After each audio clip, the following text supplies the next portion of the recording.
نہیں کیا میں اکیلا بول رہا ہوں؟ کائنات کس قدر وسیع ہے اور ہر جگہ آوازوں کا شور ہے، اور چیونٹی سے لے کر اور ہاتھی تک سب بول رہے ہیں۔ میرا رب یوں کہہ رہا ہے کہ صرف یہ جو تم مائک پہ بول رہا ہے یہ نہیں سن رہا ہوں، 7 بر اعظم میں جو کچھ بولا جا رہا ہے یا جو کچھ محسوس کیا جا رہا ہے، تیرا رب سنتا بھی ہے، دیکھتا بھی ہے۔ اور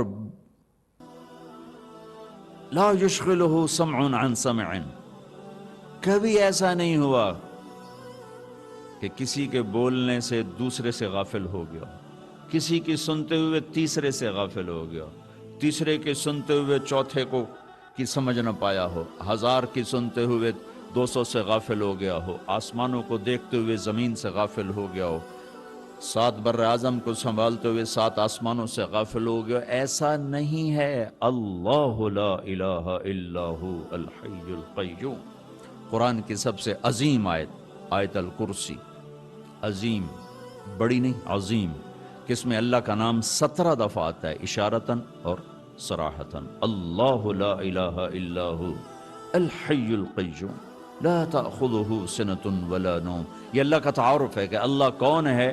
لا الہ الا ہو، کیسا ہے؟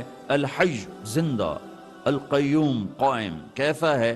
لا تأخذہ سنہ، اونگتا نہیں، ولا نوم، سوتا نہیں، لہ ما فی السماوات وما فی الارض، زمین آسمان اس کی ملک ہیں، اس کی ملک ہیں، اس کی ذاتی پراپرٹی ہے زمین آسمان۔ من ذا الذی یشفع عنده الا باذنہ، کوئی دم نہیں مار سکتا اس کی اجازت کے بغیر۔ یعلم ما بین ایدیہم وما خلفہم، اس کا علم کائنات کے ذرے ذرے، چپے چپے پر محیط نہیں ہے صرف، بلکہ آنے والے زمانوں کو بھی دیکھ رہا ہے اور گزرے زمانوں کو بھی دیکھ رہا ہے، اور جو ہو رہا ہے اس پر بھی اس کی نظر ہے۔ ولا یحیطون بشیء من علمہ الا بما شاء، اس کے علم سے وہی ملتا ہے جو وہ چاہتا ہے۔ وسع کرسیہ السماوات والارض، اس کی کرسی نے کائنات کو گھیرے میں لیا ہوا ہے۔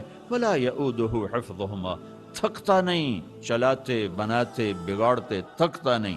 وہو العلی العظیم، بلندی کا مالک، عظمتوں کا مالک اللہ۔ لا الہ الا ہو 2، الحی 3، القیوم 4، لا تاخذہ 5، سنۃ ولا نوم لہ 6، ما فی السماوات وما فی الارض، من ذا الذی یشفع عنده 7، الا باذن 8، یعلم 9، ما بین ایدیہم وما خلفہم، ولا یحیطون بشیء من علمہ 10، الا بما شاء 11، وسع کرسیہ 12، ولا یؤودہ یہود 13، ولا حفظہما، حفظ کے اندر 14، وہو 15، العلی 16، العظیم 17 دفعہ ایک چھوٹی سی آیت میں اللہ اپنے نام کی ضربیں لگاتا ہے، ضربیں لگاتا ہے، ٹھا ٹھا ٹھا۔ کائنات زیر و زبر ہوتی ہے، پر نہیں ہوتا تو انسان کا دل زیر و زبر نہیں ہوتا، کہ نہ وہ کلام سمجھتا ہے نہ کلام والے کو سمجھتا۔